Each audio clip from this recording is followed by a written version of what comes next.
మరి ఈ రోజున మర్రి రాజశేఖర్ గారు ఎమ్మెల్సీకి రాజీనామా చేయడం అంటే ఒకవేళ ఇది యాక్సెప్ట్ అయితే ఈ ఎమ్మెల్సీ వైఎస్ఆర్ కాంగ్రెస్ పార్టీకి సంబంధించినటువంటి ఈ ఎమ్మెల్సీ పదవి అనేది టీడీపీకి వెళుతుంది కదా.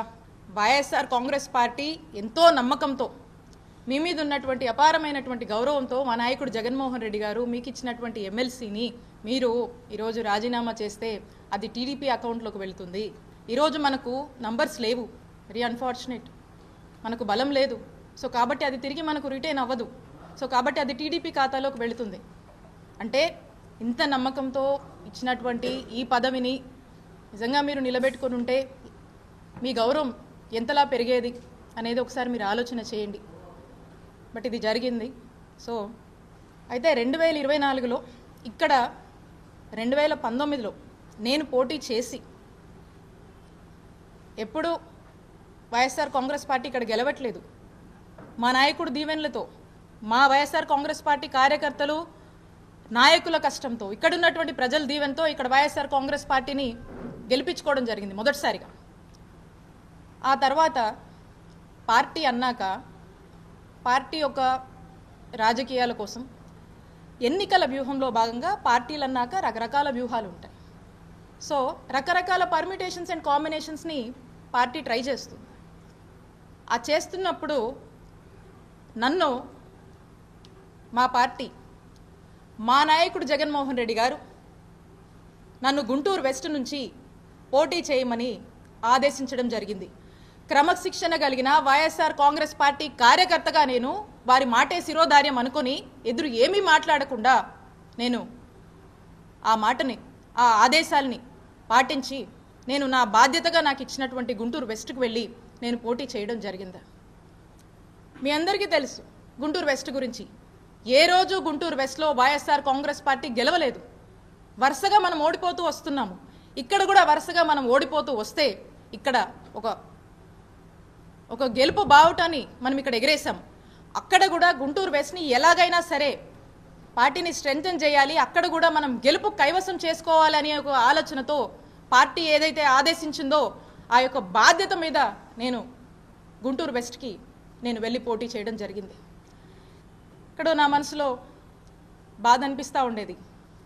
ఎందుకంటే నా నియోజకవర్గం, మా నియోజకవర్గం చిల్లూరుపేట, ఇక్కడున్నటువంటి మా నాయకుడు, ఇక్కడున్నటువంటి మా కార్యకర్తలు, ఇక్కడ నన్ను దీవించినటువంటి ప్రజల్ని, నా సొంత నియోజకవర్గాన్ని వదిలి నేను వెళ్లాల్సి వస్తుంది అనేటువంటి బాధ నాలో ఉన్నప్పటికీ నేను మా నాయకుడు మాటే శిరోధారంగా భావించాను కాబట్టి నేను అక్కడికి వెళ్ళి పోటీ చేయడం జరిగింది.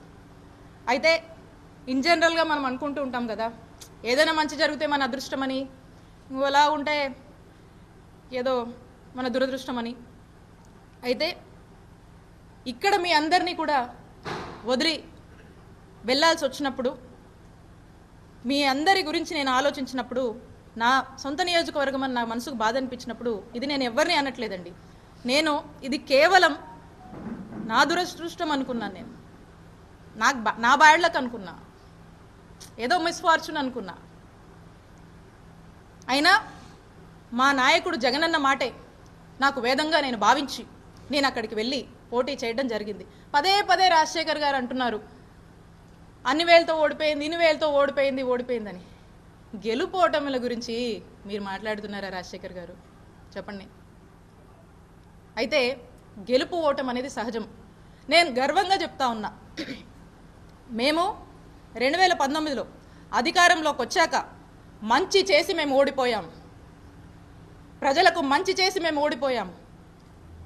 టెక్నికల్గా మాట్లాడితే రకరకాల కారణాలు ఉన్నాయి, అదో ఇదో ఏదో అని మనం అనొచ్చు. బట్ ఎవిడెన్సెస్ లేవు కాబట్టి నేను అది చెప్పలేను. కాబట్టి మంచి చేసి మేము ఓడిపోయామని మేము గర్వంగానే చెప్పుకుంటాం. ఆ తర్వాత మా నాయకుడు జగన్మోహన్ రెడ్డి గారు మళ్ళా మాట్లాడి మళ్ళా తిరిగి నా సొంత నియోజకవర్గానికి, మా చిలకలూరుపేట నియోజకవర్గానికి నన్ను పంపిస్తున్నానని ఆదేశాలు ఇవ్వడం జరిగింది.